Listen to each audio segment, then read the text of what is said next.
اللهم اجعل في قلبي نورا۔ قوم کی نظروں سے دور۔ کسی سپاہی کی بہادری کا تذکرہ ہو رہا تھا۔ سلطان صلاح الدین ایوبی کا ایک سالار کھانے کے بعد کی محفل میں کسی معرکے کی باتیں کر رہا تھا۔ ایک سپاہی کی بہادری کا ذکر آ گیا۔ سلطان ایوبی نے کہا، لیکن تاریخ میں نام آئے گا تو وہ آپ کا اور میرا ہوگا۔ تاریخ لکھنے والوں کی یہ بے انصافی ہے کہ وہ بادشاہوں، سلطانوں اور سالاروں سے نیچے کسی کی طرف آنکھ اٹھا کر بھی نہیں دیکھتے۔ فتح اور شکست اللہ کے ہاتھ میں ہے، لیکن فتح کا سہرا ہمیشہ سپاہیوں کے سر ہوتا ہے۔ ہمارے چھاپہ مار جانباز دشمن کے پاس جا کر ان کے دوست بن جائیں تو ہم ان کا کیا بگاڑ سکتے ہیں؟ معرکوں میں سپاہی لڑنے کے بجائے اپنی جان کی فکر زیادہ کریں تو آپ فتح کس طرح حاصل کر سکتے ہیں؟ حق یہ ہے کہ تاریخ میں ہمارے ان سپاہیوں کا ذکر ضرور آئے جو اکیلے اکیلے 10 کا مقابلہ کرتے ہیں اور اپنے پرچم کو سرنگوں نہیں ہونے دیتے۔ یہ سپاہی جب کبھی ہاریں گے تو میری اور آپ کی نالائقی کی وجہ سے ہاریں گے، یا انہیں وہ غدار اور ایمان فروش شکست دیں گے جو ہماری صفوں میں موجود ہیں۔ خدا نے ہمیں کس گناہ کی سزا دی ہے؟ ہم میں غدار پیدا کر دیے ہیں۔ محفل میں کسی نے جھنجھلا کر کہا، میں عالم نہیں کہ اس سوال کا جواب دے سکوں۔ سلطان ایوبی نے کہا، شاید خدائے ذوالجلال نے غداروں کی صورت میں ہم پر یہ خطرہ مستقل طور پر سوار کر دیا ہے کہ ہم ہر لمحہ چوکس اور چوکنے رہیں اور ایک کے بعد دوسری فتح حاصل کرتے کرتے مغرور نہ ہو جائیں۔ خدا کی باتیں خدا ہی جانے۔ میں ڈرتا ہوں کہ ایمان فروشی کسی دور میں اسلام کے وقار کو لے ڈوبے گی۔ آپ صلیبیوں کے اس عزم سے بے خبر تو نہیں کہ ان کی جنگ آپ کے نہیں، اسلام کے خلاف ہے۔ وہ کہتے ہیں کہ جب تک صلیب زندہ ہے، چاند ستارے کے پرچم کے خلاف برسر پیکار رہے گی۔ وہ اپنی آنے والی نسلوں کے لیے یہی عزم ورثے کے طور پر چھوڑ جائیں گے۔ میں چاہتا ہوں کہ ہم اپنے ان سپاہیوں کے کارنامے قلم بند کر لیں جو شمالی مصر کے صحراؤں میں بھی لڑے اور ہمات کی برف پوش وادیوں میں بھی۔ ان چھاپہ ماروں کے بھی تذکرے قلم بند کر لیں جو دشمن کی صفوں کے عقب میں چلے جاتے ہیں اور اتنی تباہی مچاتے ہیں جو پوری فوج بھی نہیں مچا سکتی۔ ان میں سے کتنے زندہ واپس آتے ہیں؟ 10 میں سے 1، وہ بھی زخمی۔ ہاں سلطان محترم، سالار نے کہا، یہ ایک قیمتی ورثہ ہے جو ہم آنے والی نسلوں کے لیے چھوڑیں گے تو یہ شجاعت کی روایات سے زندہ رہتی ہے۔ تم شاید نہیں جانتے کہ ہمارے بعض سپاہی ملک سے دور، قوم کی نظروں سے دور ایسی جنگ لڑتے ہیں جن کا انہیں ہماری طرف سے حکم ہی نہیں ملتا۔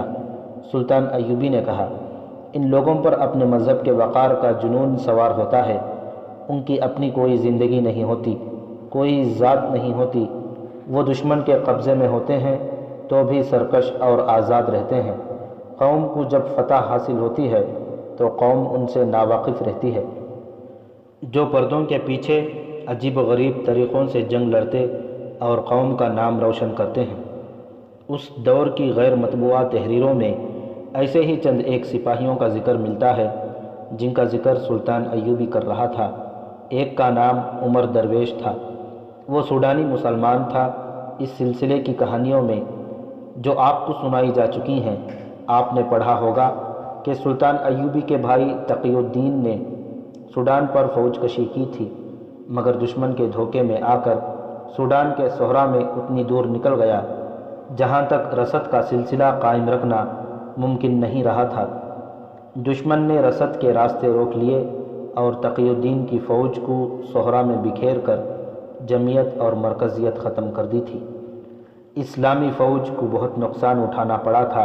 پیش قدمی کی تو امید ہی ختم ہو گئی تھی، پسپائی بھی ممکن نہیں رہی تھی۔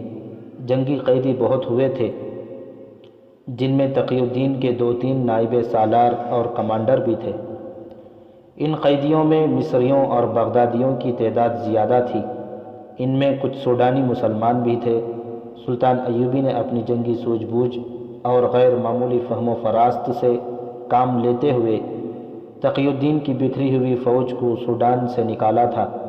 اس کے بعد اس نے سوڈانیوں کے پاس ایک پیغام کے ساتھ ایلچی بھیجے تھے کہ جنگی قیدیوں کو رہا کر دیا جائے۔ سوڈانیوں نے انکار کر دیا تھا کیونکہ ان کا کوئی قیدی سلطان ایوبی کی فوج کے پاس نہیں تھا۔ سوڈانیوں نے جنگی قیدیوں کے عوض مصر کے کچھ علاقے کا مطالبہ کیا تھا۔ سلطان ایوبی نے جواب دیا تھا، تم مجھے، میری بیوی اور میرے بچوں کو سولی پر کھڑا دو، میں تمہیں سلطنت اسلامیہ کی 1 انچ جگہ نہیں دوں گا۔ میرے سپاہی غیرت والے ہیں، اپنی قوم کے وقار کے لیے جانیں قربان کرنا جانتے ہیں۔ اس کے بعد سوڈانی حکومت نے مصر پر حبشیوں سے حملہ کرایا تھا، جن میں سے کوئی ایک بھی واپس نہیں جا سکا تھا۔ جو زندہ رہے وہ قید میں ڈال دیے گئے۔ توقع تو تھی کہ سوڈانی ان کی رہائی کا مطالبہ کریں، لیکن انہوں نے کوئی ایلچی نہ بھیجا۔ وہ ان حبشیوں کو دھوکے میں مصر میں لائے تھے، یہ ان کی باقاعدہ فوج نہیں تھی۔ سلطان ایوبی نے ان حبشی قیدیوں کی مزدور فوج بنا لی تھی۔ مصر میں ان سے کھدائی، بار برداری اور اس قسم کے دوسرے کام لیے جاتے تھے۔ سوڈان والے سلطان ایوبی کی فوج کے جنگی قیدیوں کو دراصل اس وجہ سے نہیں چھوڑ رہے تھے کہ انہیں وہ سوڈانی فوج میں شامل ہو جانے کی ترغیب دے رہے تھے۔ سوڈانیوں کے پاس صلیبی مشیر تھے، وہی سوڈانیوں کو سلطان ایوبی کے خلاف استعمال کر رہے تھے۔ یہ منصوبہ انہی کا تھا کہ مصری فوج کے قیدیوں کو بہلا پھسلا کر سوڈانی فوج میں شامل کر لیا جائے۔ تاریخ اور اس دور کی تحریروں میں یہ بتانے سے قاصر ہیں کہ انہوں نے کتنے مسلمان سپاہیوں کو اپنی فوج میں شامل کر لیا تھا۔ البتہ یہ شہادت مل گئی تھی کہ سوڈانیوں کا پیار اور محبت کا اور اچھے سلوک کا حربہ جس پر بھی ناکام ثابت ہوا، اسے انہوں نے بے رحمی سے اذیتیں دیں اور تڑپا تڑپا کر مارا۔ ان قیدیوں میں اسحاق نام کا ایک عہدیدار تھا جو سلطان ایوبی کی فوج کے کسی دستے کا کمانڈر تھا۔ وہ سوڈان کا رہنے والا تھا اور نوجوانی میں مصری فوج میں شامل ہوا تھا۔ سوڈان کے ایک پہاڑی علاقے میں وہاں کے مسلمان آباد تھے، جن کی تعداد 4-5 ہزار کی درمیان تھی۔ ان کے مختلف قبیلے تھے، لیکن اسلام نے ان میں اتحاد پیدا کر رکھا تھا۔ تمام قبیلوں کے سرداروں نے ایک کمیٹی سی بنا رکھی تھی۔ تمام قبیلے اس کے احکام اور فیصلوں کی پابندی کرتے تھے۔ ان لوگوں نے روایت بنا رکھی تھی کہ مصری فوج میں بھرتی ہو جاتے تھے، سوڈانی فوج میں شمولیت سے گریز کرتے تھے۔ وہ جنگجو بھی تھے اور خونخوار بھی، تیر اندازی کے ماہر تھے۔ سوڈانی فوج اور حکومت نے انہیں بہت لالچ دیے تھے، انہیں جنگ کے ذریعے ختم کرنے کی دھمکی بھی دی تھی، لیکن ان مسلمان قبائل کو پہاڑیوں کا فائدہ حاصل تھا۔ 2 بار ان پر سوڈانی فوج نے حملہ کیا، لیکن مسلمان تیر اندازوں نے چٹانوں کی چوٹیوں سے وہ تیر برسائے کہ سوڈانیوں کے گھوڑے تیر کھا کر اپنے پیادہ سپاہیوں کو کچلتے بھاگ گئے۔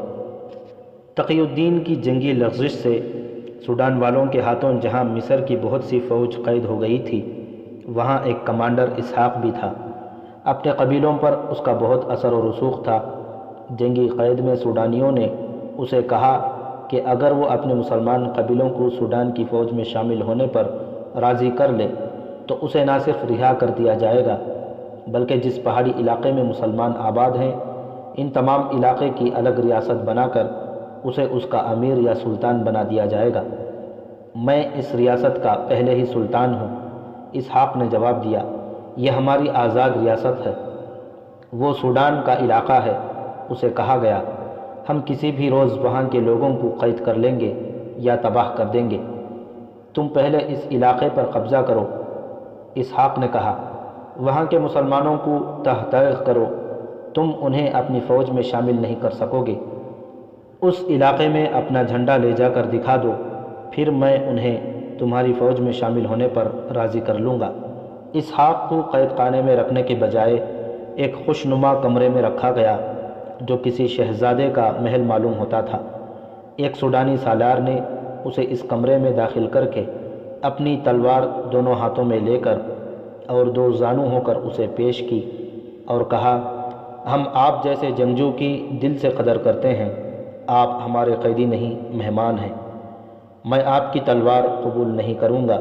اسحاق نے کہا، میں مہمان نہیں قیدی ہوں، میں نے شکست کھائی ہے، میں آپ کی تلوار اسی طرح لوں گا جس طرح آپ نے مجھ سے لی ہے۔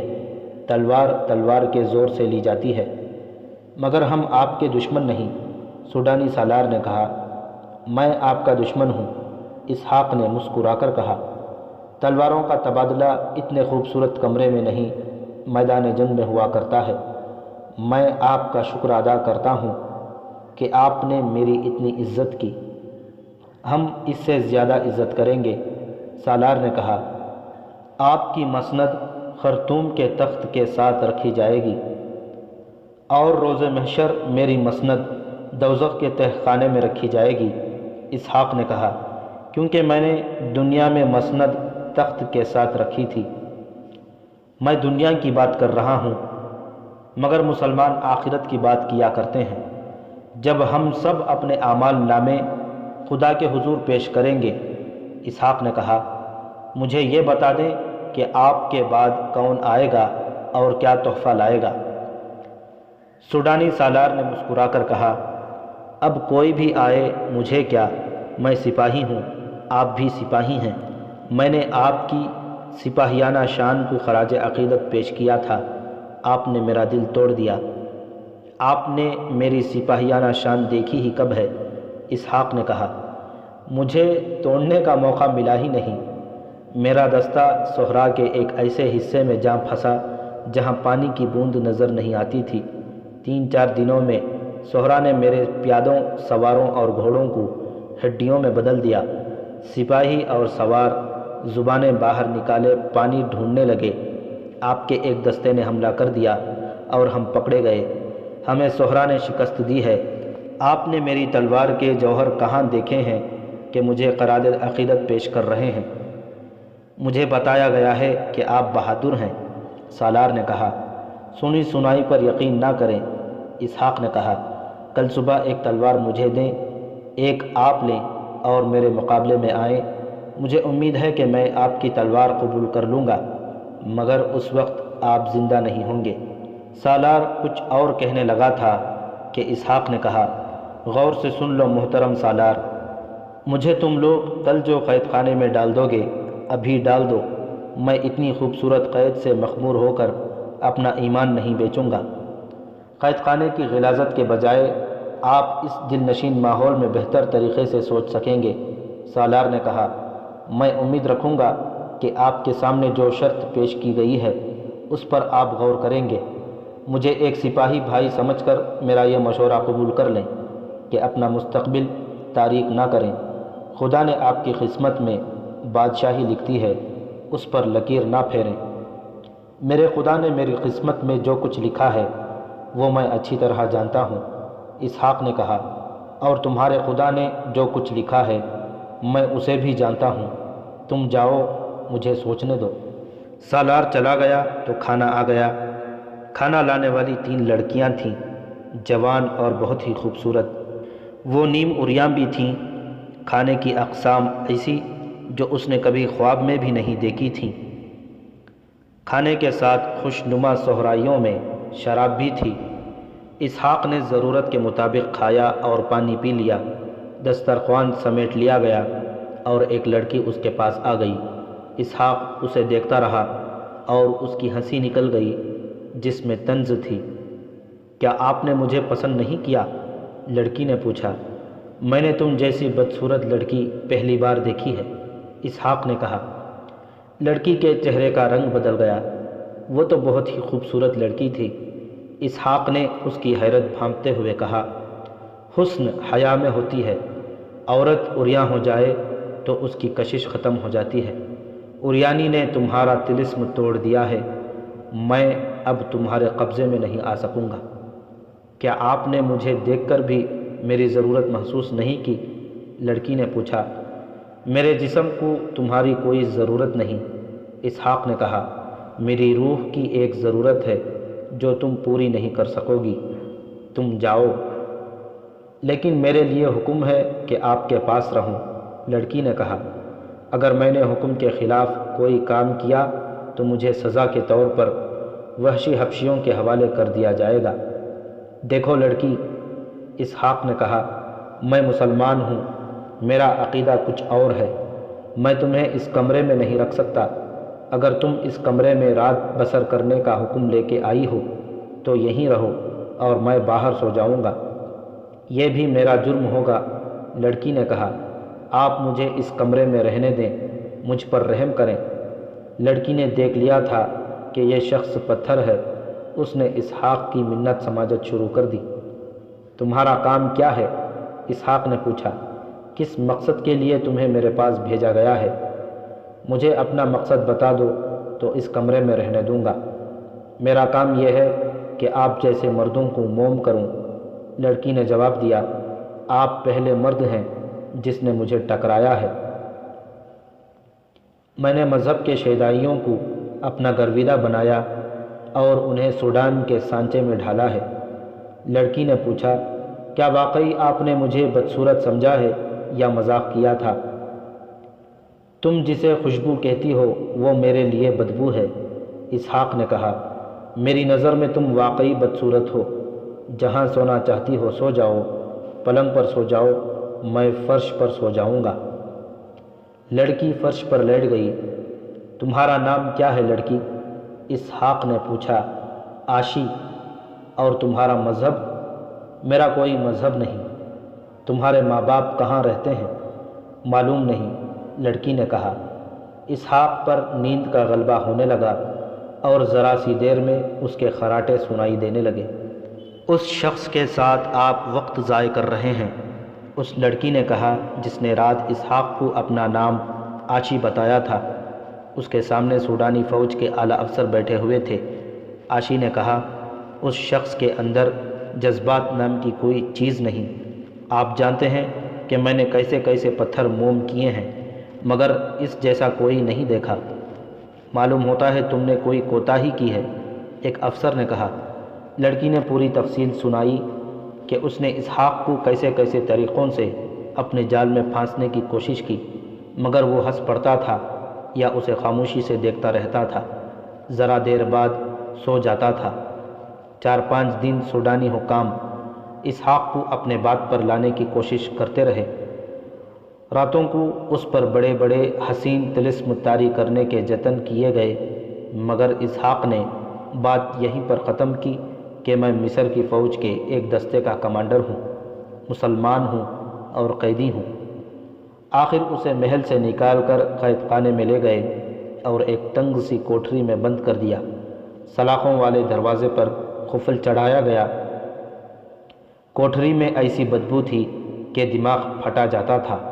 رات کا وقت تھا، ایک سپاہی دیا لے آیا جو اس نے سلاخوں میں سے اسحاق کو دے دیا۔ اسحاق نے دیا فرش پر رکھا تو اسے کوٹری میں ایک لاش پڑی نظر آئی جو خراب ہو رہی تھی۔ لاش کا منہ کھلا ہوا اور آنکھیں بھی کھلی ہوئی تھیں۔ لاش سوج گئی تھی۔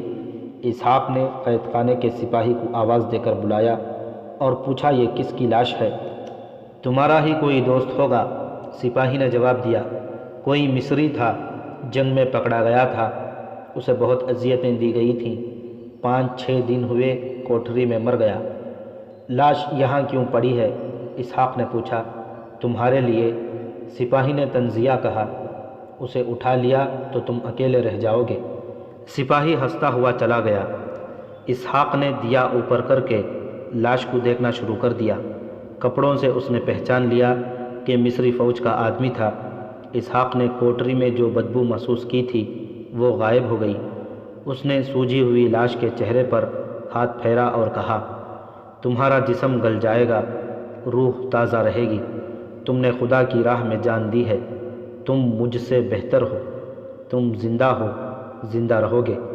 سپاہی ٹھیک کہہ گیا ہے، تم نہ ہوتے تو میں اکیلا رہ جاتا۔ وہ بہت دیر اس کے ساتھ باتیں کرتا رہا اور لاش کے پاس لیٹ گیا۔ اس کی آنکھ لگ گئی۔ صبح اسے جگایا گیا۔ اس نے دیکھا کہ وہی سوڈانی سالار کھڑا تھا۔ جس نے اسے تلوار پیش کی تھی۔ سالار نے کہا، کسی چیز کی ضرورت ہو تو حاضر کروں؟ میں نے تمہارے لہجے کو پہچان لیا ہے۔ اسحاق نے کہا، میں ہارا ہوا ہوں، تم مجھے طعنہ دے سکتے ہو۔ اگر تم واقعی میری کوئی ضرورت پوری کرنا چاہتے ہو تو میدان جنگ سے تمہیں مصر کے پرچم بھی ملے ہوں گے۔ ایک پرچم لا دو، میں اس لاش پر ڈالنا چاہتا ہوں۔ سالار نے قہقہا لگا کر کہا، کیا تمہارے پرچم کو ہم نے سینے سے لگا رکھا ہوگا؟ ہم نے مصر کے کسی جھنڈے کو ہاتھ لگانا بھی گوارا نہیں کیا۔ اس نے سپاہی سے کہا، اسے باہر نکالو اور نیچے لے چلو، لاش یہیں رہنے دو۔ اسحاق کو قید خانے کے تہخانے میں لے گئے۔ وہاں ایسی بدبو تھی جیسے بے شمار لاشیں پڑی ہوں۔ سوڈانی سالار آگے آگے تھا۔ ایک جگہ 6-7 مصری الٹے لٹکے ہوئے تھے اور ان کے بازوؤں کے ساتھ وزن بندھا ہوا تھا۔ آگے ایک آدمی کو بہت بڑی سلیب کے ساتھ اس طرح لٹکایا ہوا تھا کہ اس کی ہتھیلیوں میں ایک ایک کیل گڑا ہوا تھا، خون ٹپک رہا تھا۔ ایک جگہ ایک چوڑا اور بہت بڑا پہیا تھا، اس پر ایک آدمی پیٹھ کے بل اس طرح بندھا ہوا تھا کہ ٹخنوں سے زنجیریں بندھی ہوئی تھیں جو فرش میں ٹھونکی گئی تھیں۔ بازو اوپر کر کے پہیے کے ساتھ بندھے تھے۔ ایک آدمی پہیے کو ذرا سا چلاتا تو اس آدمی کے بازو اور ٹانگیں اوپر سے اور نیچے کو کھینچی جاتی تھیں۔ وہ درد سے چیختا تھا۔ اسحاق کو تہخانے میں گھما پھرا کر دکھایا گیا کہ یہاں کیسی کیسی اذیتیں دی جا رہی ہیں۔ جگہ جگہ خون تھا۔ بعض قیدی قے کرتے تھے اور چند ایک بے ہوش پڑے تھے۔ اذیت کا ہر ایک طریقہ دکھا کر سوڈانی سالار نے اسحاق سے پوچھا، آپ کو جو طریقہ پسند ہو وہ بتا دیں، ہم آپ کو وہاں لے چلتے ہیں۔ اگر آپ اس کے بغیر ہی ہماری بات مان جائیں تو آپ کا ہی بھلا ہوگا۔ جہاں جی چاہے لے چلو، قوم سے غداری نہیں کروں گا۔ اسحاق نے کہا، میں ایک بار پھر بتا دیتا ہوں کہ ہم تم سے کیا کروانا چاہتے ہیں۔ سالار نے کہا، تمہیں کہا گیا تھا کہ تمام مسلمان قبیلوں کو سوڈانی فوج میں لے آؤ، اس کے عوض تمہیں رہا بھی کیا جائے گا اور مسلمان قبیلوں کے علاقے کا امیر بنا دیا جائے گا۔ اب تم اپنا یہ حق کھو بیٹھے ہو۔ اب ہماری شرط یہی ہے، مگر تمہیں یہ انعام دیا جائے گا کہ کوئی اذیت نہیں دی جائے گی اور تمہیں سوڈانی فوج میں اچھا عہدہ دیا جائے گا۔ عہدے کے بجائے مجھے کسی بھی اذیت میں ڈال دو۔ اسحاق نے کہا۔ اسے اس طرح الٹا لٹکایا گیا کہ ٹخنوں سے زنجیریں ڈال کر چھت سے باندھ دیا گیا۔ سالاروں نے سپاہیوں سے کہا، شام تک اسے یہیں رہنے دو، شام کے وقت اسے لاش والی کوٹھری میں پھینک دینا، مجھے امید ہے کہ اس کا دماغ صاف ہو جائے گا۔ شام تک وہ بے ہوش ہو چکا تھا۔ ہوش میں آیا تو وہ لاش کے پاس پڑا تھا۔ ایک کونے میں تھوڑا سا پانی اور کچھ کھانا رکھا تھا۔ اس نے پانی پیا اور کھانا کھا لیا۔ اس نے لاش سے کہا، میں تمہاری روح کے ساتھ دھوکہ نہیں کروں گا، میں جلدی تمہارے پاس آ رہا ہوں۔ باتیں کرتے کرتے اس کی آنکھ لگ گئی۔ آدھی رات کے وقت اسے پھر جگا لیا گیا اور پہیے کے ساتھ باندھ دیا گیا۔ سوڈانی سالار موجود تھا۔ اس نے کہا، ہزاروں مسلمان ہمارے ساتھ ہیں، تم شاید پاگل ہو گئے ہو، تم اسلام کے لیے قربانی دے رہے ہو، لیکن صلاح الدین ایوبی اپنی بادشاہی کو آدھی دنیا پر پھیلانے کے لیے تم جیسے پاگلوں کو مروا رہا ہے۔ وہ بدبخت شراب بھی پیتا ہے اور اس نے پریوں جیسی لڑکیوں سے حرم بھر رکھا ہے، اور تم ہو کہ اس کے نام پر مرتے ہو۔ سالار محترم، اسحاق نے کہا، میں تمہیں اپنے مذہب کے امیر اور سلطان کے خلاف جھوٹ بولنے سے روک نہیں سکتا، اور تم مجھے اپنے عقیدے پر جان قربان کرنے سے روک نہیں سکتے۔ میری قوم کے کسی بھی قبیلے کا کوئی ایک بھی مسلمان تمہاری فوج میں شامل نہیں ہوگا۔ مسلمان کے خلاف تلوار نہیں اٹھائے گا۔ تم شاید نہیں جانتے کہ عرب میں مسلمان کا خون بہا رہا ہے۔ سوڈانی سالار نے کہا، صلیبی فلسطین میں بیٹھے تماشا دیکھ رہے ہیں۔ تمام امیروں اور مسلمان حکمرانوں نے صلاح الدین کے خلاف بغاوت کر دی ہے۔ انہوں نے کر دی ہوگی، اسحاق نے کہا میں نہیں کروں گا۔ جنہوں نے بغاوت کی ہے وہ اس دنیا میں بھی سزا بھگتیں گے، اگلے جہان میں بھی۔ تم اپنا وقت ضائع نہ کرو، میرے ساتھ جو سلوک کرنا چاہو کرو، اور کسی دوسرے سوڈانی مسلمان کو پکڑ لو، شاید وہ تمہارا کام کر دے۔ ہمیں بتایا گیا ہے کہ تم صرف اشارہ کر دو تو تمام مسلمان ہمارے ساتھ ہوں گے۔ سالار نے کہا ہم تم سے یہ کام مفت نہیں کروانا چاہتے، تمہاری قسمت بدل دیں گے۔ میں آخری بار کہتا ہوں کہ اپنی قوم کو بیچوں گا نہیں۔ اسحاق نے کہا وہ پہیے کے ساتھ بندھا ہوا تھا، نیچے ٹخنے فرش کے ساتھ، اوپر کلائیاں پہیے کے ساتھ، 3-4 حبشی اس لمبے کھمبے کے ساتھ کھڑے تھے جسے دھکیلنے سے پہیہ حرکت میں آتا تھا۔ سوڈانی سالار نے اشارہ کیا تو حبشیوں نے کھمبے کو ایک قدم ڈھکیلا، رہٹ کی طرح پہیہ چلا۔ اسحاق کا جسم اوپر اور نیچے کو کھینچنے لگا، اس کے بازو کندھوں سے اور ٹانگیں کولہوں سے الگ ہونے لگے، اس کے جسم سے پسینہ اس طرح پھوٹا جیسے کسی نے اس پر پانی انڈیل دیا ہو۔ اب سوچو اور جواب دو۔ اس کے کانوں میں سوڈانی سالار کی آواز پڑی، ایمان نہیں بیچوں گا۔ اسحاق نے کراہتی ہوئی آواز میں جواب دیا۔ پہیہ اور آگے چلا گیا، اس کی کھال پھٹنے لگی۔ اب اچھی طرح سوچ سکو گے، میری لاش بھی یہی جواب دے گی، اپنا ایمان نہیں بیچوں گا۔ اسحاق نے یہ الفاظ بڑی مشکل سے منہ سے نکالے۔ اسے کچھ دیر یہی رہنے دو، سالار نے حکم دیا، مان جائے گا۔ اسحاق نے قرآن کی آیات کا ورد شروع کر دیا۔ سالار چلا گیا۔ اسحاق کے جسم کی جوڑ کھل رہے تھے، کھال جیسے اتاری جا رہی تھی۔ اس کا منہ آسمان کی طرف تھا۔ اس نے تصور میں خدا کو اپنے سامنے رکھا اور کہا خداوند دو عالم، میں گنہگار ہوں تو مجھے اور زیادہ سزا دو، میں آپ کی راہ میں سچا ہوں تو مجھے سکون عطا کرو، میں آپ کے حضور شرمسار نہیں ہونا چاہتا۔ اس نے آنکھیں بند کر کے آیات کا ورد شروع کر دیا۔ تم چیختے کیوں نہیں؟ اس کے پاس قید خانے کا جو سپاہی کھڑا تھا اس نے کہا زور زور سے چیخو، اس سے تکلیف ذرا کم ہو جاتی ہے۔ میں تکلیف میں نہیں ہوں، اسحاق نے کہا، پہیہ اور آگے کر دو۔ قید خانے کے سپاہی درندے تھے۔ اس سپاہی نے حبشیوں سے کہا کہ پہیہ ذرا اور چلائیں۔ حبشیوں نے دھکا لگایا تو پہیہ اور آگے چلا گیا۔ اسحاق کے جسم سے کڑاک کڑاک کی آوازیں نکلیں۔ ایک اور سپاہی دوڑتا آیا۔ اس نے اپنے ساتھی سے کہا تمہیں کس نے کہا ہے کہ پہیہ چلاؤ؟ یہ مر جائے گا، اسے ابھی زندہ رکھنا ہے۔ پہیہ ذرا نیچے کر دیا گیا۔ یہ کہتا ہے کہ مجھے کوئی تکلیف نہیں ہو رہی ہے۔ سپاہی نے اپنے ساتھی سے کہا تم ہوش میں ہو؟ سپاہی نے اسحاق سے پوچھا تم کیا بول رہے ہو؟ بے ہوشی میں بول رہا ہے، دوسرے نے کہا۔ تم نے چکر جہاں تک پہنچا دیا تھا وہاں انسان مر جاتا ہے، یہ ہوش میں نہیں ہو سکتا۔ میں ہوش میں ہوں دوستوں، اسحاق کی نحیف آواز سنائی دی۔ میں اپنے خدا کے ساتھ باتیں کر رہا ہوں۔ دونوں سپاہیوں نے ایک دوسرے کو حیرت سے دیکھا۔ ایک نے کہا یہ اتنا طاقتور تو نہیں لگتا، اس حالت میں تو بھینسوں جیسے وحشی حبشی بے ہوش ہو جاتے ہیں۔ یہ کوئی عالم ہوگا، اس کے پاس خدا کی طاقت ہے۔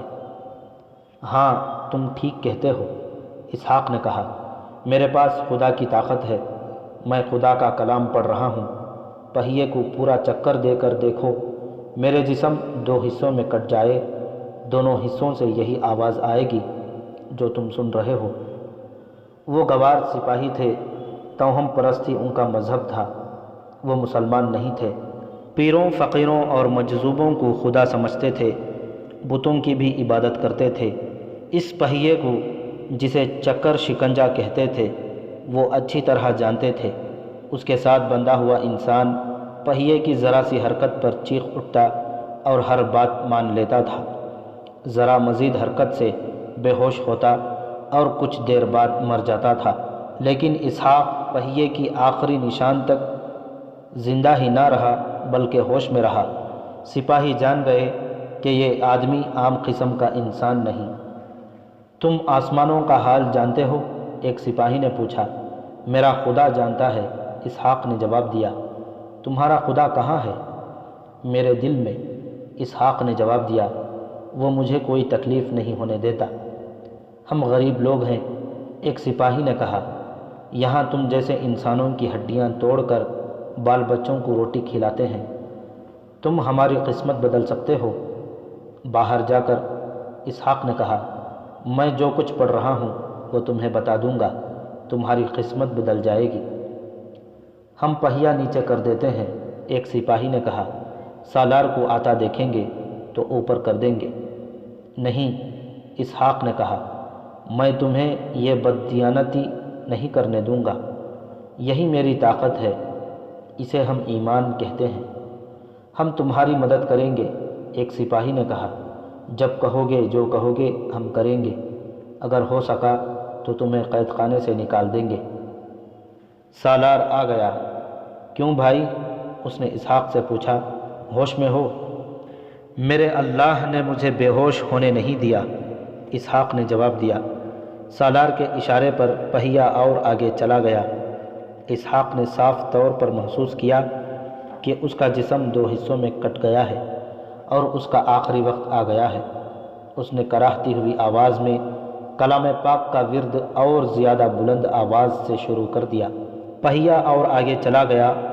اس کے جسم سے ایسی آوازیں آئیں جیسے جوڑ ٹوٹ رہے ہوں۔ خوش نہ ہو کہ ہم تمہیں جان سے مار دیں گے، سوڈانی سالار نے کہا۔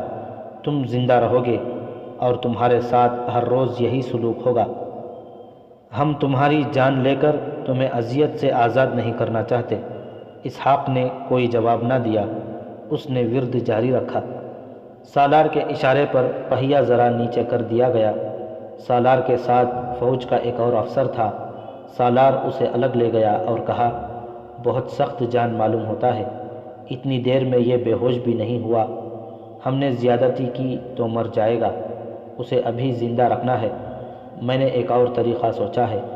معلوم ہوا ہے کہ اس کی ایک بیٹی کی عمر 14-15 سال ہے اور اس کی بیوی بھی ہے۔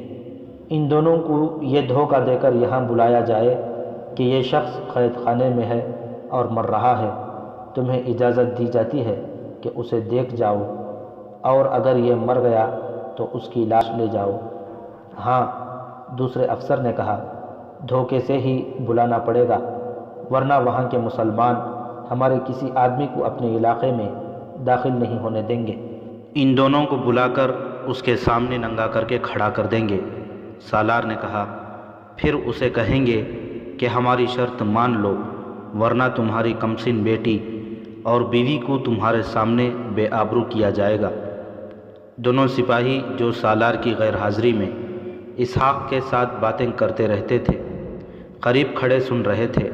سالار نے انہی میں سے ایک کو بھیج کر فوج کے کمانڈر کو بلایا، اسے اسحاق کے گاؤں کا راستہ بتا کر پیغام دیا اور یہ بھی بڑی اچھی طرح سمجھا دیا کہ مقصد کیا ہے۔ اسے کہا گیا کہ وہ مسلمانوں کے ساتھ بہت ہی احترام سے بات کرے اور صلاح الدین ایوبی کی تعریفیں بھی کرے، ورنہ مسلمان اسے زندہ نہیں نکلنے دیں گے۔ کمانڈر اسی وقت روانہ ہو گیا۔ اسحاق کو چکر شکنجے سے اتار کر اسی کوٹھری میں پھینک دیا گیا جس میں کسی مصری سپاہی کی لاش گل سڑ رہی تھی۔ اسحاق سے اٹھا نہیں جا رہا تھا، سارے جسم سے درد کی بے رحم ٹسیں اٹھ رہی تھیں، مگر اس نے دھیان خدا کی طرف لگا رکھا تھا۔ اتنے شدید درد کے باوجود وہ اپنے آپ میں سکون محسوس کر رہا تھا۔ اس کی روح میں کوئی درد نہیں تھا۔ جسمانی درد کے احساس سے وہ بے نیاز ہو چکا تھا، لیکن اسے معلوم نہ تھا کہ اسے ایسی ذلت میں ڈالنے کا اہتمام ہو رہا ہے جو اس کی روح کو لہو لہان کر دے گا۔ اس کی کمسن بیٹی اور جوان بیوی کو قید خانے میں لانے کے لیے ایک آدمی چلا گیا تھا۔ وہاں سے اس کا گاؤں جو پہاڑی علاقے میں تھا، گھوڑے پر پورے دن کی مسافت جتنا دور تھا۔ صبح ابھی ابھی طلوع ہوئی۔ سوڈانی سالار اپنے ساتھی افسر کے ساتھ چلا گیا۔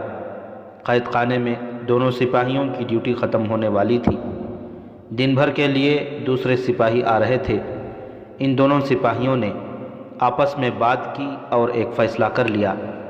وہ اسحاق کو برگزیدہ انسان سمجھ رہے تھے جس کا تعلق براہ راست کسی غیبی قوت کے ساتھ تھا۔ یہ ان کی برداشت سے باہر تھا کہ اس برگزیدہ شخص کی بیٹی اور بیوی کو قید خانے میں بلا کر ذلیل کیا جائے۔ ایک سپاہی نے اس خطرے کا بھی اظہار کیا کہ اس شخص کی بیٹی اور بیوی کی توہین کی گئی تو سب پر قہر نازل ہوگا۔ ان دونوں کو یہ لالچ بھی تھا کہ باہر جا کر اسحاق ان کی قسمت بدل دے گا۔ ایک سپاہی نے کہا کہ وہ اسحاق کی بیٹی اور بیوی کو یہاں تک نہیں آنے دے گا۔ شام ہو چکی تھی جب پیغام لے جانے والا سوڈانی کمانڈر مسلمانوں کے علاقے میں داخل ہوا۔ پہلے گاؤں میں جا کر اس نے پوچھا کہ اسحاق نام کے ایک سوڈانی مسلمان کا گاؤں کہاں ہے جو مصر کی فوج میں عہدیدار ہے۔ اسحاق کا تمام علاقے پر اثر و رسوخ تھا، اسے ہر کوئی جانتا تھا۔ کمانڈر نے بتایا کہ وہ زخمی حالت میں جنگی قیدی ہوا ہے، دوسرے قیدیوں کی طرح اسے بھی قید خانے میں ڈال دیا گیا تھا۔ اس کی حالت بگڑ رہی ہے۔ اس نے خواہش ظاہر کی ہے کہ اسے اس کی بیٹی اور بیوی سے ملایا جائے۔ میں ان دونوں کو لینے آیا ہوں۔ ایک آدمی ان کے ساتھ ہو گیا۔ وادیوں سے گزرتے کچھ وقت بعد دونوں اسحاق کے گاؤں میں داخل ہوئے، پھر اس کے گھر جا پہنچے۔ اس کے بوڑھے باپ سے ملاقات ہوئی۔ سوڈانی کمانڈر نے جھک کر مصافحہ کیا اور نہایت اچھے انداز سے کہا، آپ کا بیٹا اتنا بہادر ہے کہ ہمارے سالار بھی اسے سلام کرتے ہیں۔ وہ بہادری سے لڑا مگر ریگستان نے اسے پیاسا رکھ کر بے حال کر دیا۔ وہ زخمی حالت میں پکڑا گیا۔ اس کا علاج اس طرح کیا جا رہا ہے جس طرح سوڈانی سالاروں اور حکمرانوں کا کیا جاتا ہے۔ اتنے اچھے علاج کے باوجود وہ صحت یاب نہیں ہوا۔ اسے بچانے کی پوری کوشش کی جا رہی ہے۔ اس نے خواہش ظاہر کی ہے کہ اپنی بیٹی کو اور اپنی بیوی کو آخری بار دیکھنا چاہتا ہوں۔ اگر تم لوگ اس کی اتنی زیادہ عزت کرتے ہو تو اسے میرے حوالے کیوں نہیں کر دیتے؟ اسحاق کے باپ نے کہا، ہو سکتا ہے ہمارے جراح اور طبیب اسے ٹھیک کر لیں۔ فارما نروائے سوڈان نے کہا ہے کہ وہ ہمارا مہمان ہے۔ کمانڈر نے جواب دیا، مہمان کو بیماری کی حالت میں رخصت کرنا میزبان کی بے عزتی ہے۔ صحت یاب ہوتے ہی اسے باعزت طریقے سے رخصت کر دیا جائے گا۔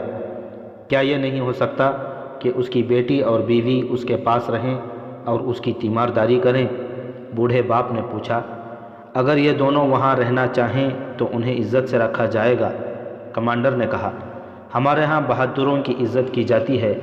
ہمارے مذہب الگ ہیں لیکن ہم اور آپ سوڈانی ہیں۔ ہم زمین کا احترام کرتے ہیں۔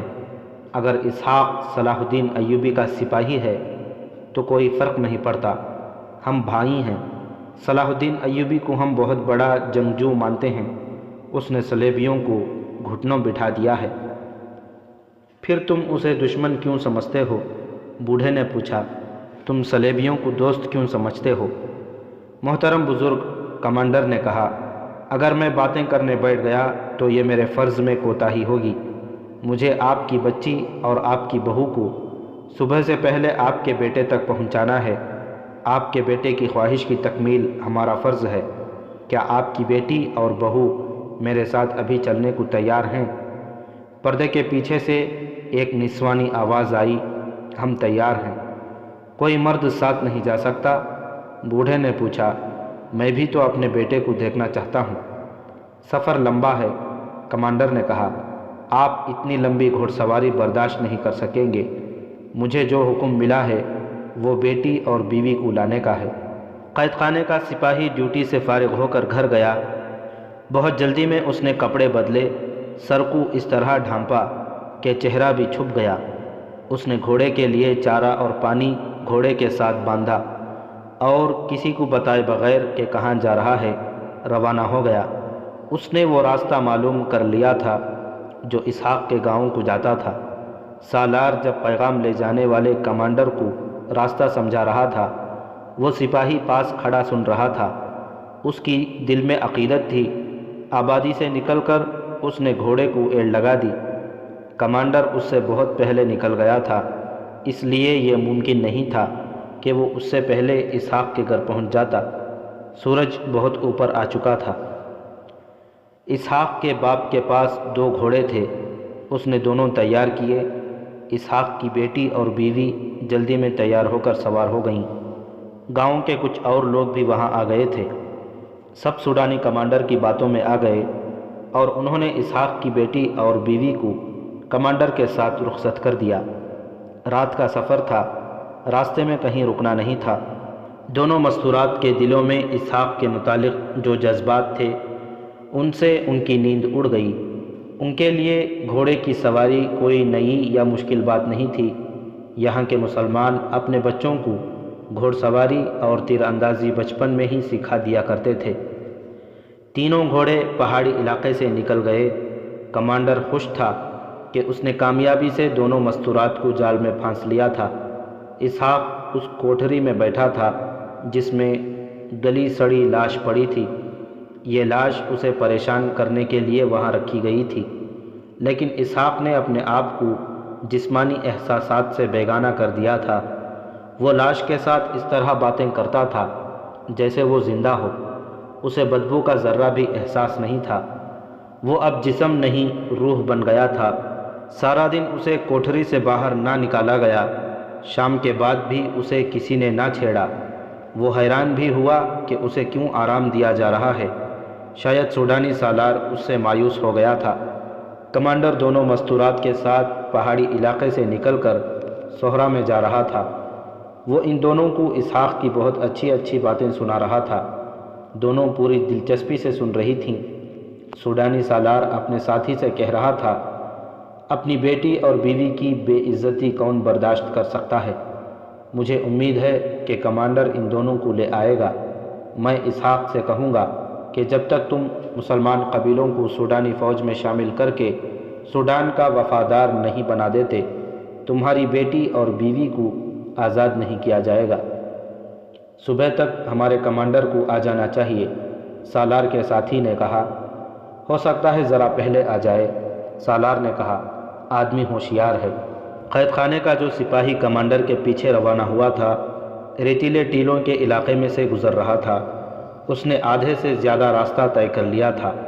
اس رات چاند نہیں تھا۔ صحرا کی فضا رات کو شفاف ہو جاتی ہے۔ ستاروں کی روشنی بھی مسافروں کو راستہ دکھا دیتی ہے۔ سپاہی کو رات کی خاموشی میں کسی کی باتیں سنائی دیں۔ بولنے والا اسی کی طرف آ رہا تھا۔ ٹیلے گونج پیدا کر رہے تھے۔ سپاہی ایک ٹیلے کی اوٹ میں رک گیا۔ باتیں بلند ہوتی گئیں اور گھوڑوں کے پاس کی آہٹیں بھی سنائی دینے لگیں۔ تھوڑی سی دیر بعد سپاہی نے ٹیلے کی اوٹ سے 3 گھوڑے گزرتے دیکھے۔ اس نے تلوار نکال لی۔ اس وقت بھی کمانڈر اسحاق کی باتیں کر رہا تھا۔ سپاہی کو یقین ہو گیا کہ یہ کمانڈر ہے اور اس کے ساتھ اسحاق کی بیٹی اور بیوی ہے۔ اس نے گھوڑا باہر نکالا اور ان کے پیچھے گیا۔ اس کے گھوڑے کے قدموں کی آواز نے کمانڈر کو چونکا دیا۔ وہ تلوار سونت کر پیچھے کو مڑا، لیکن سپاہی گھوڑے کو ایڑ لگا چکا تھا۔ اس نے دوڑتے گھوڑے سے کمانڈر پر ایسا وار کیا کہ اس کا ایک بازو صاف کاٹ دیا۔ گھوڑا روک کر وہ پیچھے مڑا۔ کمانڈر لڑنے کی حالت میں نہیں تھا۔ اس نے رحم کے لیے پکارا، لیکن سپاہی نے اس کی گردن پر وار کر کے اسے گھوڑے سے لڑکا دیا۔ دونوں مستورات سن ہو گئیں۔ اسحاق کی بیوی نے اپنی بیٹی سے کہا، بھاگو، ڈاکو معلوم ہوتے ہیں۔ انہوں نے گھوڑے موڑے۔ سپاہی نے اپنا گھوڑا ان کے راستے میں کر لیا اور کہا، یہاں کوئی ڈاکو نہیں ہے، مجھ سے نہ ڈرو۔ میں نے تمہیں ایک ڈاکو سے بچایا ہے۔ میرے ساتھ اپنے گاؤں چلو۔ میں تمہیں اپنے ساتھ نہیں لے جا رہا، تمہارے ساتھ چل رہا ہوں۔ میں اکیلا ہوں۔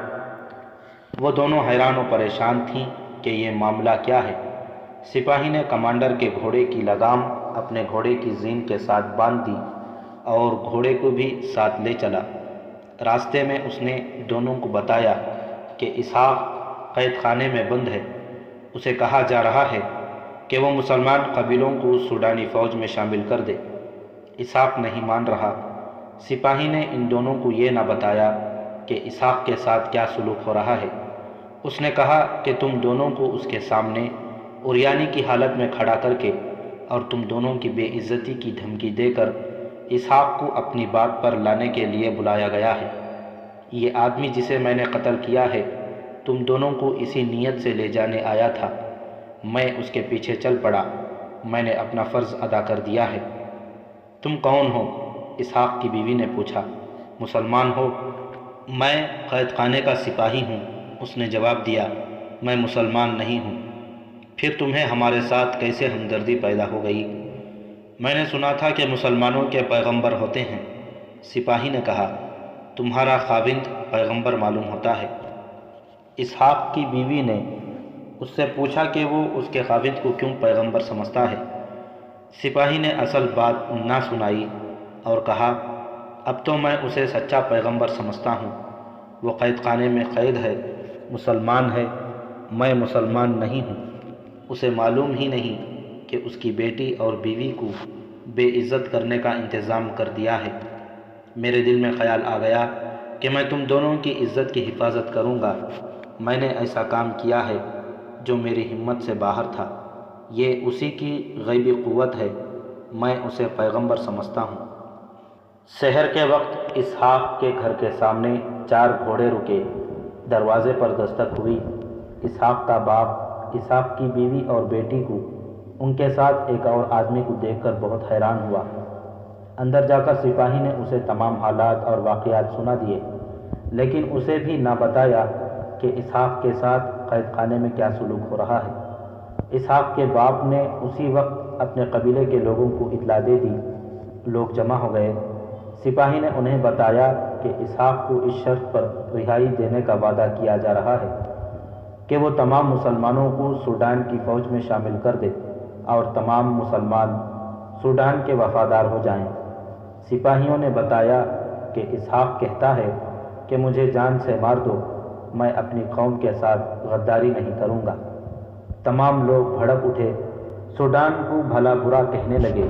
کسی نے کہا، یہاں صلاح الدین ایوبی آئے گا، یہ خدا کی زمین ہے، ہم قید خانے پر حملہ کر کے اسحاق کو رہا کرائیں گے۔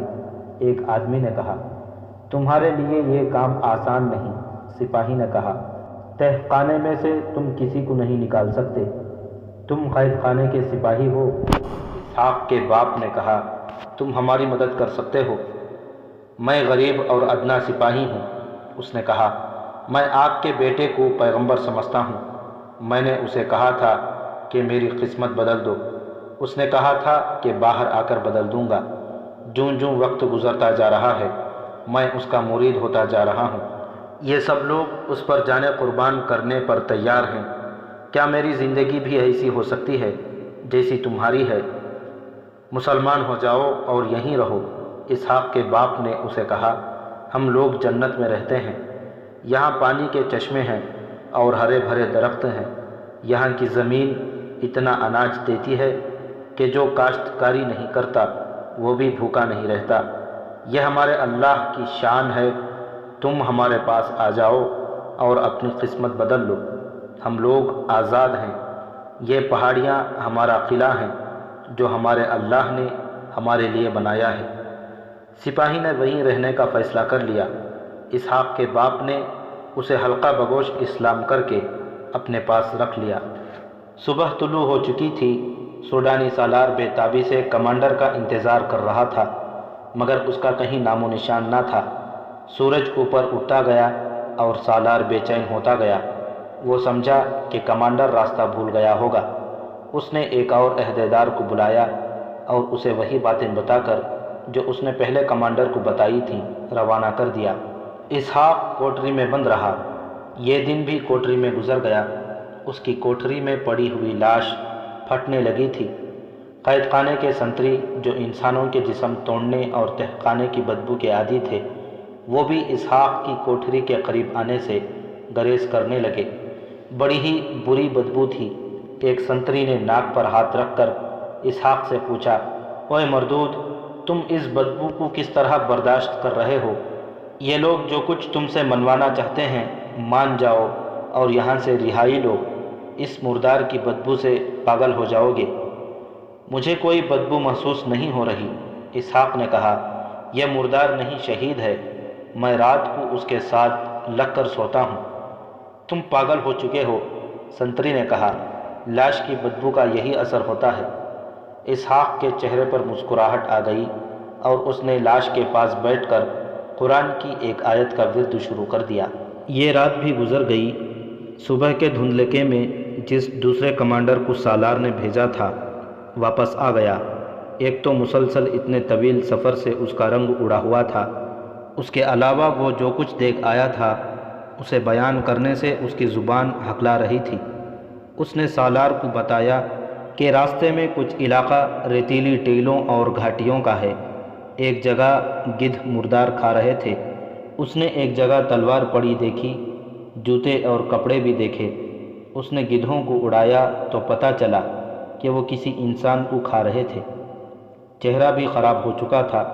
اسے جو چیزیں مثلاً خنجر، چمڑے کا کمر بند وغیرہ ملیں وہ اٹھا کر لے گیا۔ اسے یقین ہو گیا کہ یہ سوڈانی کمانڈر کی لاش تھی۔ اس نے آگے جا کر زمین دیکھی، گھوڑوں کے پاؤں کے نشان تھے۔ یہ کمانڈر پہاڑی علاقے تک گیا، گھوڑوں کے نشان وہاں تک گئے تھے۔ کچھ کہا نہیں جا سکتا تھا کہ کمانڈر مستورات کو ساتھ لایا تھا یا نہیں، اور اسے کس نے قتل کیا ہے۔ سوڈانی سالار نے کہا کہ معلوم ہو جائے گا۔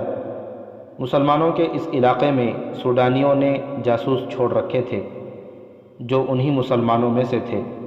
ان جاسوسوں کا وہاں اور کوئی بس نہیں چلتا تھا، صرف مخبری کرتے تھے۔ اسحاق کے متعلق انہی لوگوں نے بتایا تھا کہ اس علاقے پر اس کا اثر و رسوخ ہے۔ ہوا بھی ایسے ہی۔ شام کے بعد 2 جاسوس پہنچ گئے۔ انہوں نے سالار کو پوری خبر سنائی کہ کمانڈر اسحاق کی بیوی اور بیٹی کو لے گیا تھا اور قید خانے کے ایک سپاہی نے اسے راستے میں قتل کر دیا اور مستورات کو واپس لے گیا ہے۔ انہوں نے سپاہی کا نام بھی بتایا۔ سالار نے یہ مسئلہ سوڈان کے حکمران کے آگے رکھا۔ اس نے صلیبی مشیروں کو بتایا۔ ان صلیبیوں نے مشورہ دیا کہ خاموش ہو جاؤ، مسلمانوں پر فوج کشی کی حماقت نہ کر بیٹھنا، انہیں کسی اچھے طریقے سے دوست بنانے کی کوشش کرو، زیادہ سے زیادہ یہ کارروائی کرو کہ اس سپاہی کو خفیہ طریقے سے قتل کرا دو تاکہ مسلمانوں کو پتہ چل جائے کہ ہمارے ہاتھ ہر جگہ پہنچ سکتے ہیں۔ اگر اسحاق تمہاری شرط تسلیم نہیں کرتا تو کسی اور سوڈانی مسلمان قیدی کو قائل کرو، اسحاق پر تشدد جاری رکھو۔ اسحاق کو ایک بار پھر تشدد کے شکنجے میں جکڑ لیا گیا۔ اب تو سالار اس سے اپنے کمانڈر کے قتل کا انتقام بھی لینا چاہتا تھا۔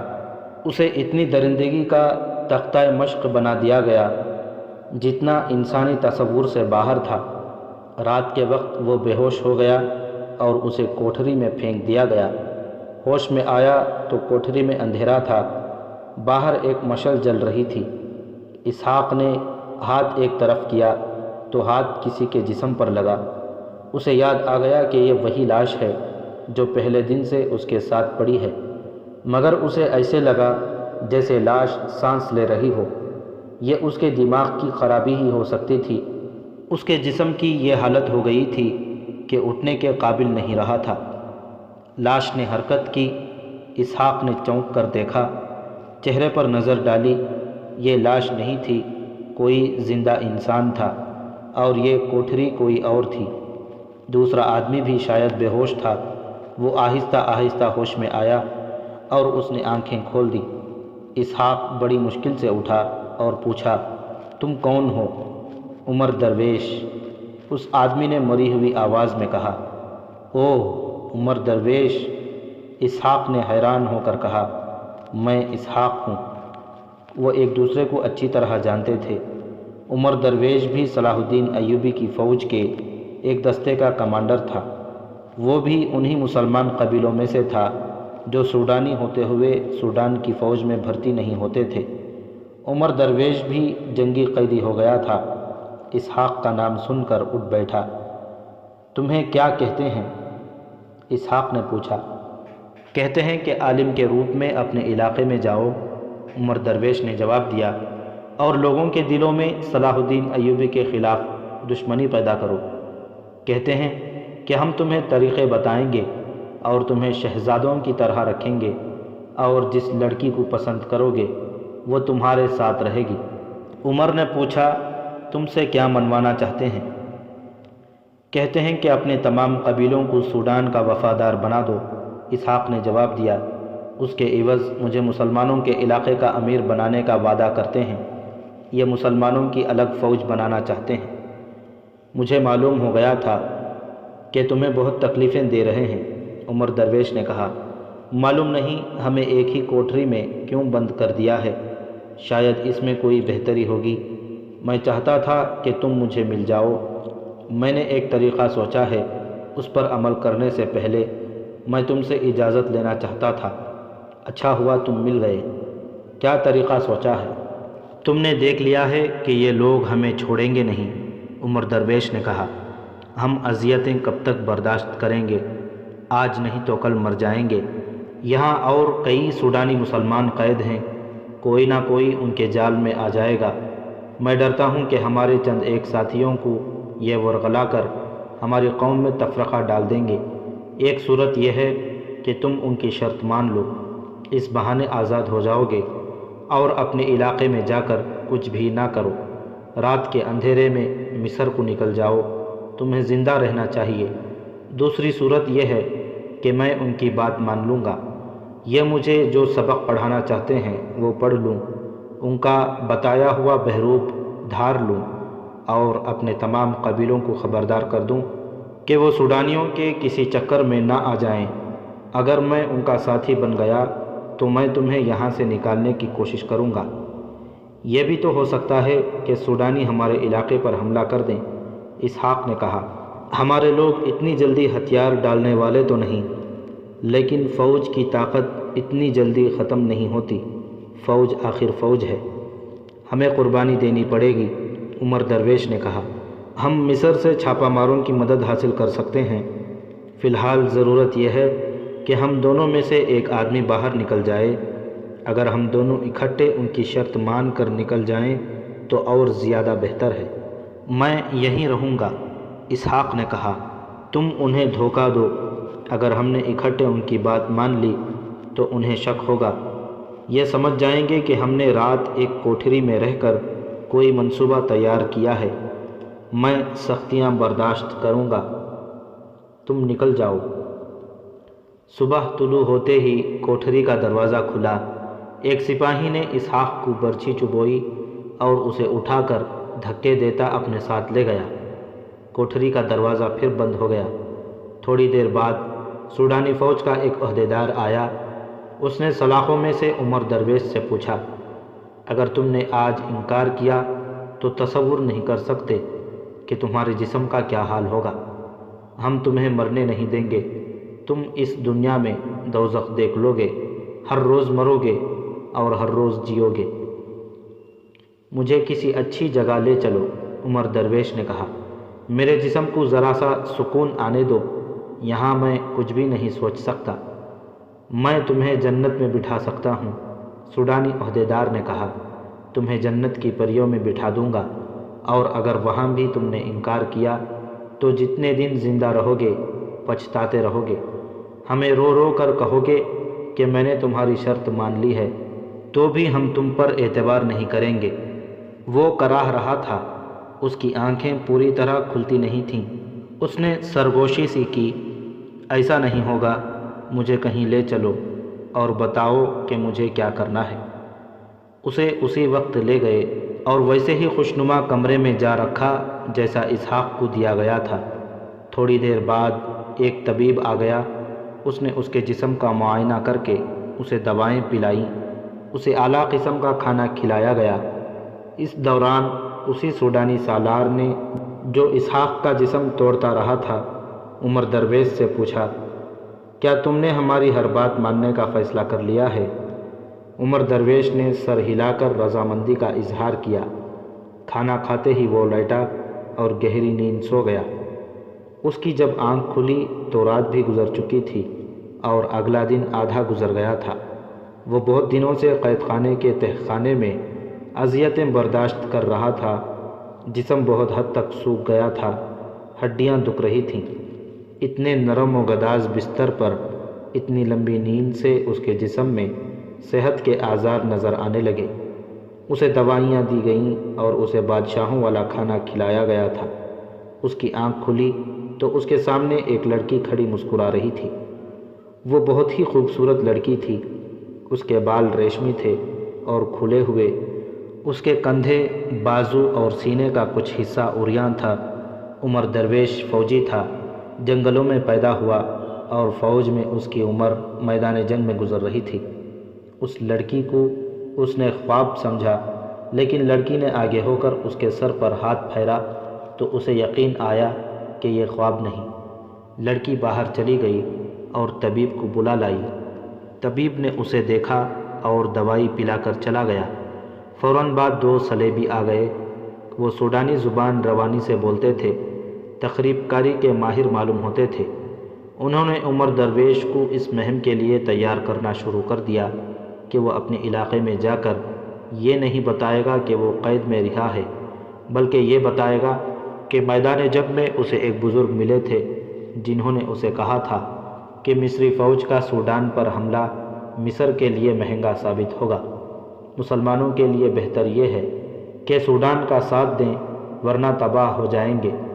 صلیبیوں نے اسے یہ بھی بتایا کہ وہ مجذوب عالم کے بھیس میں مسلمانوں کے دلوں میں صلاح الدین ایوبی اور مصر کی حکومت کے خلاف نفرت پیدا کرے گا۔ عمر درویش خندہ پیشانی سے رضامند ہو گیا۔ اسی وقت اس کی ٹریننگ اور ریہرسل شروع ہو گئی۔ شام کے بعد اس کے آگے لڑکیوں نے کھانا چنا۔ شراب بھی رکھی گئی جو اس نے قبول نہ کی۔ کھانے کے بعد جب لڑکیاں دسترخوان سمیٹ کر لے گئیں تو ایک اور لڑکی شب خوابی کے لباس میں آ گئی۔ اس کا جسم نیم عریاں اور چال ڈھال اشتعال انگیز تھی۔ تم کیوں آئی ہو؟ عمر درویش نے لڑکی سے پوچھا۔ آپ کے لیے، لڑکی نے جواب دیا، میں آپ کے پاس رہوں گی۔ تمہارا نام کیا ہے؟ عاشی، لڑکی نے جواب دیا اور اس کے پلنگ پر بیٹھ گئی۔ عاشی، عمر درویش نے کہا، مجھے تمہاری ضرورت نہیں، تم چلی جاؤ۔ میں حکم لے کر آئی ہوں کہ مجھے آپ کے ساتھ رہنا ہے۔ مجھ سے یہ لوگ جو بات منوانا چاہتے تھے وہ میں نے مان لی ہے۔ عمر درویش نے کہا، اب مجھے تم جیسے حسین فریب کی کوئی ضرورت نہیں رہی۔ میں جانتی ہوں، عاشی نے کہا، آپ کے متعلق مجھے سب کچھ بتا دیا گیا ہے۔ میں انعام کے طور پر آئی ہوں۔ مجھے یہ بھی معلوم ہے کہ آپ کو میری ضرورت ہے۔ سپاہی جب میدان جنگ سے آتے ہیں تو ان کی روح عورت کی طلبگار ہوتی ہے۔ میں ہارا ہوا سپاہی ہوں، عمر درویش نے کہا، میری روح مر گئی ہے، مجھے اپنے جسم سے نفرت ہو گئی ہے، مجھے اس کی کسی بھی ضرورت کا احساس نہیں رہا۔ قید خانے میں ابلے ہوئے پتے کھاتا رہا تو بھی مطمئن رہا، یہاں اتنے اچھے کھانے کھائے ہیں تو بھی مطمئن ہوں، لیکن خوش نہیں ہوں، میں شکست خوردہ ہوں۔ لڑکی ہنس پڑی جیسے کسی نے جل ترنگ چھیڑ دیا ہو۔ شراب کے 2-4 گھونٹ آپ کو مسرتوں سے مالا مال کر دیں گے، لڑکی نے کہا۔ حلق سے اتر جائے تو مجھے دیکھنا، مجھ میں آپ کو پھولوں کا حسن نظر آئے گا۔ میری مجبوری یہ ہے کہ میں مسلمان ہوں، عمر درویش نے کہا۔ ہم عصمتوں سے کھیلا نہیں کرتے، عصمتوں کی حفاظت کیا کرتے ہیں۔ صرف مسلمان لڑکیوں کی عصمتوں کی حفاظت کرتے ہیں، لڑکی نے کہا۔ میں مسلمان نہیں اور تم عصمت والی بھی نہیں، عمر درویش نے کہا۔ پھر بھی میرا فرض ہے کہ تمہاری عصمت کا خیال رکھوں، لڑکی مسلمان ہو یا کسی اور مذہب سے تعلق رکھتی ہو، اپنی قوم کی ہو یا اپنے دشمن کی، مسلمان اگر ایمان کا پکا ہے تو اس کی عصمت کی حفاظت کرے گا۔ تم تمام رات میرے پاس بیٹھی رہو، صبح سب کو بتاتی پھرو گی کہ رات ایک پتھر کے پاس بیٹھ کر گزاری ہے۔ کیا میں خوبصورت نہیں؟ لڑکی نے پوچھا۔ تم جیسی بھی ہو میرے کسی کام کی نہیں، عمر درویش نے کہا۔ میں تمہارے کام آ سکتا ہوں۔ اگر تم اس ذلیل زندگی سے آزاد ہونا چاہو تو میں تمہیں جان پر کھیل کر یہاں سے نکال لے جاؤں گا اور کسی شریف گھرانے میں آباد کر دوں گا۔ آپ سے پہلے بھی ایک یہاں آیا تھا، عاشی نے کہا۔ وہ بھی آپ کی طرح باتیں کرتا تھا، وہ بھی سوڈانی مسلمان تھا۔ میں آپ کی یہ بات نہیں مان سکتی چونکہ آپ مسلمان ہیں، اس لیے آپ عورت میں دلچسپی نہیں لیتے۔ میں نے مصر کے کئی مسلمان دیکھے ہیں، وہ عورت کو دیکھ کر بھوکے درندے بن جاتے ہیں۔ میں 3 ایسے مصری مسلمان بتا سکتی ہوں جنہیں میں نے اور شراب کی اس صراحی نے غدار بنایا ہے۔ وہ کیسے مسلمان ہیں؟ وہ ایمان فروش ہیں۔ عمر درویش نے کہا، تم باتیں کر رہی ہو تو میں تمہارے چہرے پر اور تمہاری آنکھوں میں تمہاری ماں اور تمہارے باپ کی جھلک دیکھنے کی کوشش کر رہا ہوں۔ وہ کہاں ہیں؟ زندہ ہیں؟ معلوم نہیں، عاشی نے کہا۔ آپ سے پہلے جو یہاں آیا تھا اس نے بھی یہی پوچھا تھا کہ تمہارے ماں باپ زندہ ہیں یا مر گئے ہیں۔ وہ اسحاق کی بات کر رہی تھی۔ اسحاق کو جب اس کمرے میں لایا گیا تھا تو اسی لڑکی کو اس کے کمرے میں بھیجا گیا تھا۔ اس نے عمر درویش سے کہا، اس سوڈانی مسلمان نے مجھ سے میرے ماں باپ کے متعلق پوچھ کر مجھے پریشان کر دیا تھا۔ ایسا سوال مجھ سے کبھی کسی نے نہیں پوچھا تھا۔ وہ پہلا آدمی تھا جس نے پوچھا تو میں رات بھر سوچتی رہی کہ میرے ماں باپ کون تھے اور کیسے تھے ضرور، مجھے کچھ یاد آتا تھا اور ذہن کے اندھیرے میں غائب ہو جاتا تھا۔ میں نے اپنے آپ کو ان کی یاد سے دور رکھنے کی کوشش شروع کر دی مگر میں کامیاب نہیں ہو سکی۔ آج آپ نے ان کی یاد پھر تازہ کر دی ہے۔ میں جب محسوس ہی نہیں کرتی تھی کہ میرے بھی ماں باپ ہوں گے تو میں خوش رہتی تھی۔ آپ سے پہلے آنے والے سوڈانی مسلمان نے میرے اندر ایسے جذبات بیدار کر دیے ہیں کہ میری خوشی پر اب اداسی کا آسیب سوار رہنے لگا ہے۔ تمہارا کوئی بھائی بھی نہیں تھا؟ کچھ بھی یاد نہیں، عاشی نے کہا۔ میں خون کے رشتوں کو سمجھتی ہی نہیں کہ کیا ہوتے ہیں۔ تمہیں نیند آ رہی ہو تو سو جاؤ، عمر درویش نے کہا۔ آپ کو نیند آ رہی ہو تو میں خاموش ہو جاتی ہوں، عاشی نے کہا۔ جی چاہتا ہے کہ آپ میرے ساتھ باتیں کرتے رہیں، مجھے آپ جیسے آدمی اچھے لگتے ہیں۔ میں جس آدمی کے ساتھ کچھ وقت گزارتی ہوں اس سے مجھے نفرت سی ہو جاتی ہے، مجھے مسکرانا پڑتا ہے۔ وہ سوڈانی مسلمان جو آپ سے پہلے یہاں آیا تھا مجھے ساری عمر یاد رہے گا، جسے اس کمرے میں لایا گیا تھا۔ آپ دوسرے آدمی ہیں جن کی میں ہمیشہ قدر کروں گی۔ آپ نے میرے اندر روح اور جذبات کو بیدار کر دیا ہے۔ آپ مجھے شاید روح کی نظروں سے دیکھ رہے ہیں، دوسرے مجھے جسم کی بھوکی نظروں سے دیکھتے ہیں۔ میں تمہیں آبرو باختہ لڑکی سمجھتا تھا لیکن تم عقل اور فراست کی باتیں کرتی ہو، عمر درویش نے کہا۔ میں حسین اور میٹھا زہر ہوں، عاشی نے کہا۔ پتھروں کو موم کرنے کی مجھے تربیت دی گئی ہے۔ میں کوئی سیدھی سادھی لڑکی نہیں۔ جابر حکمران کی تلوار اپنے قدموں میں رکھوا سکتی ہوں اور عالموں کے منہ پھیر سکتی ہوں مگر اپنے آپ کو وہ موم سمجھنے لگی ہوں جو ذرا سی حرارت سے پگھل جاتا ہے، کسی پتھر کو نہیں پگھلا سکتا۔ یہ میری باتوں کا اثر نہیں، عمر درویش نے کہا، یہ میرے ایمان کی حرارت ہے جس نے تمہیں پگھلا دیا ہے۔ میں نے تمہارے اندر خون کے رشتے بیدار کر دیے ہیں۔ تم انسان ہو، تم کسی کی بیٹی ہو، تم کسی کی بہن ہو، تم کسی قوم کی آبرو ہو۔ میں تمہیں ہر رنگ میں دیکھ رہا ہوں۔ رات گزرتی جا رہی تھی، نیند کا خمار اور عمر درویش کی باتیں عاشی پر غالب آتی جا رہی تھیں۔ نیند سے اس کی آنکھیں بند ہونے لگیں۔ وہ پلنگ کی پائنتی بیٹھی ہوئی تھی، وہیں لڑک گئی۔ اس کی جب آنکھ کھلی تو اس نے اپنے آپ کو پلنگ پر اور عمر درویش کو فرش پر سوتے دیکھا۔ اس نے عمر درویش کو جگایا نہیں، اسے دیکھتی رہی۔ اس کے سینے میں ہلچل بپا ہو گئی۔ اس نے اپنے گالوں پر ایسے آنسوؤں کی نمی محسوس کی اور حیران ہوئی کہ اس کے جسم میں آنسو بھی ہیں۔ اس کے آنسو کبھی نہیں نکلے تھے۔ اس نے عمر درویش کے پاس 2 زانو ہو کر اس کا ہاتھ اٹھایا اور آنکھوں سے لگایا۔ عمر درویش کی آنکھ کھل گئی۔ عاشی کے ہونٹوں پر مسکراہٹ نہ آئی۔ اس نے اسے یہ بھی نہ کہا کہ تمہیں فرش پر نہیں سونا چاہیے تھا۔ وہ خاموشی سے باہر نکل گئی۔ واپس آئی تو اس کے ہاتھ میں پانی تھا جس سے عمر درویش نے وضو کیا اور نماز پڑھنے لگا۔ عاشی کمرے سے چلی گئی۔